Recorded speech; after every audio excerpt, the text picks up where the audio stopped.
Okay, welcome back to the extended reading. So let's get some. What are the blocks, Spirit?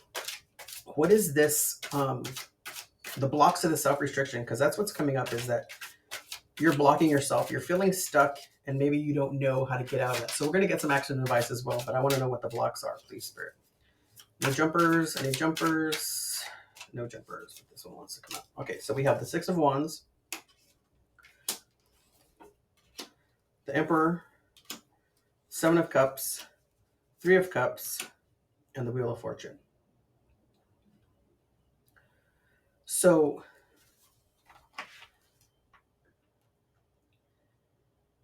you're wanting to take that leadership, right? There's a lot of the Seven of Cups is feeling really big right now. Like there's too many options. Maybe you don't know how to narrow down those options. Um, you want to move forward. This is fated and destined, right? You want to do what's best for yourself. You want that victory, but you're just feeling overwhelmed. Maybe it's moving too fast, right? You had that ace, or I'm sorry, that Knight of Swords here, which is about movement. You have the Chariot. Um, the Chariot was underneath when I was shuffling. But you have the Seven here, which is a Chariot, which is the lighthouse guiding you home, right? And one step forward, one step onward. So maybe things are just moving too fast for you. Slow down. So you can slow down. You can slow things down. You can take that breath, right? Ground yourself. Go outside. Whatever it is that helps you slow down and clear your mind, then do that, and then come back to it, right? Actions and advice. How? Let's get actions and advice on these blocks, Spirit.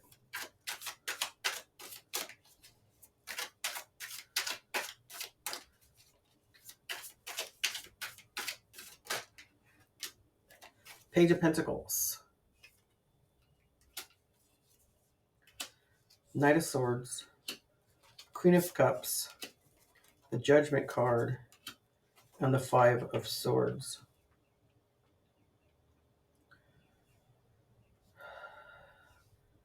So take care of yourself, nurture yourself. The Queen of Cups, right? She feels her own cup. Then you have the King of um, Swords, which is very decisive, very discerning, right? He knows what he wants. He's been through the battles, right? Those lessons learned, Saturn, right? Because this is a crossroads that you're going through. You want to take with you forward what it is that you want to use in that forward movement. What you want, uh, what you what you don't need to use anymore, you leave that aside. So this Page of Pentacles is telling me that you need to be a little more cautious, meaning that slow down, right? Spirit, please share how this is concerning love, right? What part of the love aspect is this concerning? This is a love reading. So is it love of self, partnership? What is it? It's feeling like love of self, but it could be something different. Okay. So we have the Six of Cups, the Sun,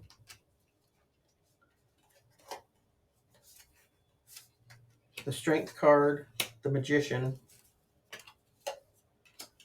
Two of Pentacles, and the Hermit. Okay, so I'm feeling that whether this is just you or this is you in your current relationship, be it romantic, dating, whatever, um, it's about learning from the past, taking that strength to take those new tools that you've learned and use them. You have a choice, right? You can use them or not use them. You can follow what you've learned or not follow what you've learned. But Spirit wants you to move forward. Spirit is asking you to move forward, but Spirit is asking you to slow down. You have the Sun here, and the Sun is like this lighthouse, right? And you have the Hermit here that also has the light. So the light is shining for you. The light is showing you the way. You just have to trust that.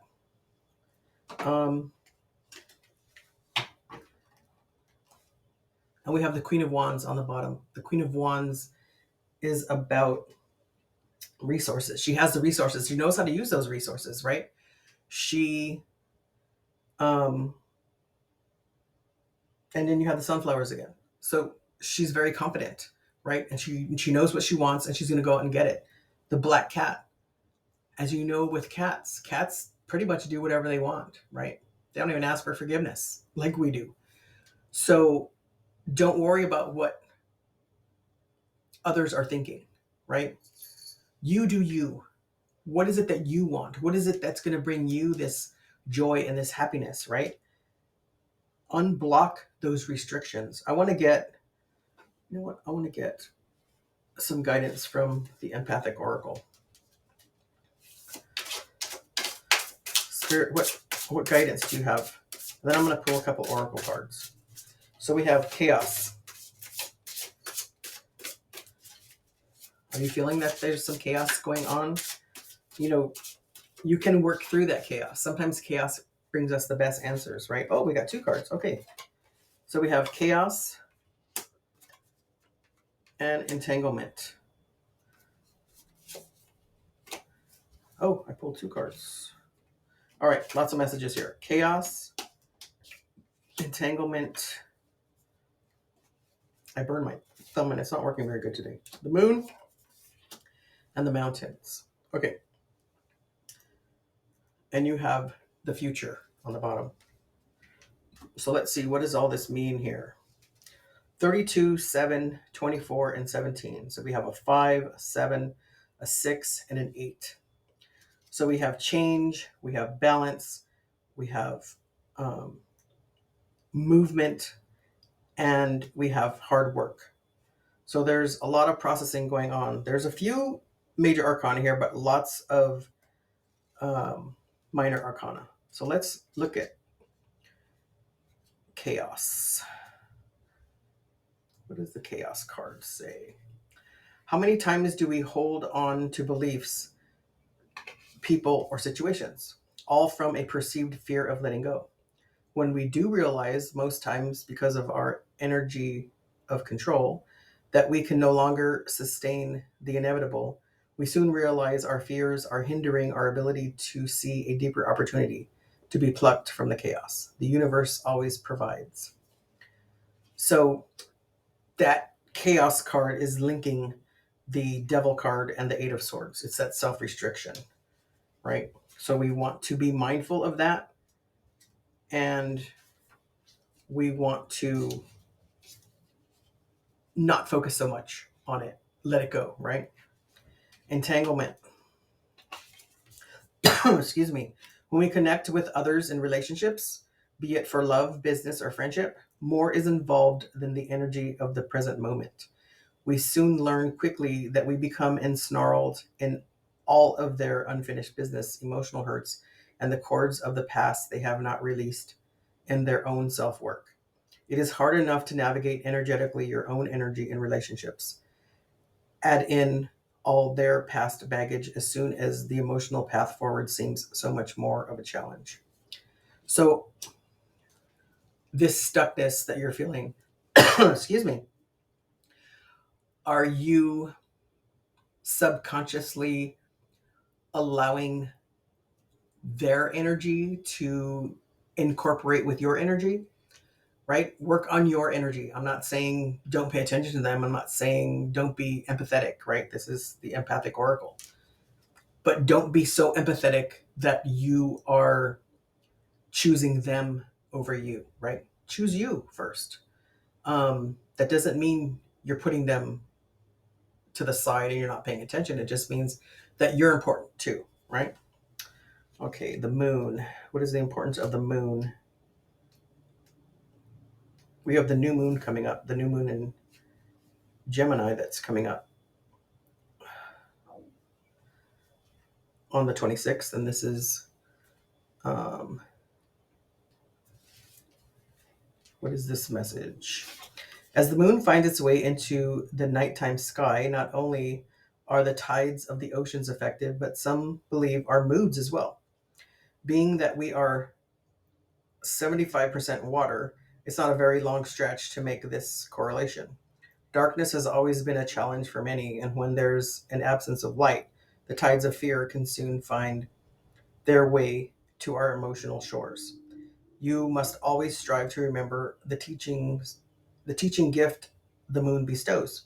When you experience an emotional tide within yourself, remember to be gentle in this emotional time of stress. Beyond yourselves is whatever energetic light, whatever energetic light is present, and find comfort in knowing that soon the cycles of the moon will bring a closure to your experience. So the emotional tide that the moon is bringing, and the moon also shines light, right? We have a lot of light shining here with the lighthouse, with the sun, with the hermit, lots of light shining. So what is the moon illuminating? What's being illuminated for you? And then let's look at mountains, number 17. Empaths tend to experience steeper precip- precipices of energetic and emotional experiences, each one at times seemingly unsurmountable. This, though, in itself creates more mountains to climb. Could it be possible that the gift is found in the challenge of the climb to understand what is unfolding? See this experience as a journey to a reward, that which adds to your energetic growth and achievements. Sometimes it's just about the journey. Sometimes the journey ends up being longer in order for you to arrive at the destination more fully equipped for your next adventure. So, the chaos, right? The entanglement, the light that's shining, the journey over the mountains, the struggle is is the journey. That's the journey that you are on right now. And that's the journey that is your future. And enjoy the journey. Take your time with the journey. Pause, ground yourself, unrestrict yourself, and you will level yourself up. You'll be able to handle those challenges that you need to handle, and you'll be able to be more receptive and giving in your own love, in your own relationships. You got this. Okay. Thank you for listening.